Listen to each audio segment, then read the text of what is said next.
കൂട്ടത്തോടെ കൂട്ടത്തിൽ കിടന്ന് എന്തെങ്കിലും സംഭവിക്കുകയാണെങ്കിൽ അത് കൊലപാതകമായിട്ട് കൂട്ടത്തില്ല. അത്രത്തോളം അവരെ ഗ്രാസ്പ് ചെയ്ത് വെച്ചിരിക്കുകയാണ്. അപ്പം സിനിമകൾ ഇത്രത്തോളം നമ്മൾ തെറ്റായിട്ട് ഒരു സിനിമ എന്നൊരു കലാരൂപമാണ്, അത് കൊടുക്കുന്ന ഒരു മെസ്സേജ് തെറ്റായിട്ട് അത് അക്സെപ്റ്റ് ചെയ്യപ്പെടുന്നുണ്ടെന്ന് വെച്ചിട്ടുണ്ടോ പല സിനിമകളിൽ നിന്നും? അങ്ങനെ അതിന് രണ്ട് പെർസ്പെക്റ്റീവ് ഉണ്ട്. ഒരു ഫിലിം മേക്കർ എന്ന നിലയിൽ അയാൾക്ക് അയാളുടെ സ്വാതന്ത്ര്യത്തിൽ അയാൾക്ക് ഇഷ്ടമുള്ള വിഷയത്തിൽ കൃത്യമായിട്ട് സ്വാതന്ത്ര്യത്തോടുകൂടി സിനിമ ചെയ്യാൻ പറ്റുമ്പോഴാണ് പുതിയ പുതിയ ചിന്തകളും ഇപ്പം ഒക്കെ ഉണ്ടാകുന്നതെന്ന് തന്നെയാണ് ഞാൻ ഉറച്ചും വിശ്വസിക്കുന്നത്. പക്ഷേ ഈ ഫിലിം മേക്കർ എന്ന് പറയുന്ന ആൾ ഇന്നത്തെ സൊസൈറ്റിയിൽ ജീവിക്കുന്ന ആളും അയാൾ അത് ഈ സമൂഹത്തോടും അയാളുടെ ചുറ്റുപാടുകളോടും ഒരു കമ്മിറ്റ്മെൻ്റ് ഉള്ള ആളുമാണെങ്കിൽ അത് അയാളുടെ പേഴ്സണൽ കാഴ്ചപ്പാടിൽ നിന്നാണ് അത് ചെയ്യുന്നതെന്നാണ് എനിക്ക് തോന്നുന്നത്. ഇപ്പോൾ ഇതിന് രണ്ടിനും ഇടയിലുള്ള ഒരു ലൈനിലൂടെയാണ് ഓരോ ഫിലിം മേക്കറും സഞ്ചരിക്കുന്നത്.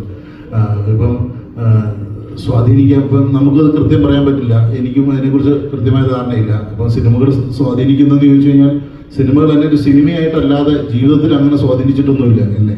ഞാനൊരു സിനിമയും കണ്ടിട്ട് നന്നായിട്ടുമില്ല, ഒരു സിനിമയും കണ്ടിട്ട് ഞാൻ മോശമായിട്ടില്ല. പേഴ്സണലി എല്ലാവർക്കും അങ്ങനെ ആവണമെന്നില്ല കേട്ടോ. ഞാൻ പറഞ്ഞു, ഞാൻ ചെറുപ്പം പോലെ സിനിമ ആണെന്ന് ഞാൻ പറഞ്ഞു.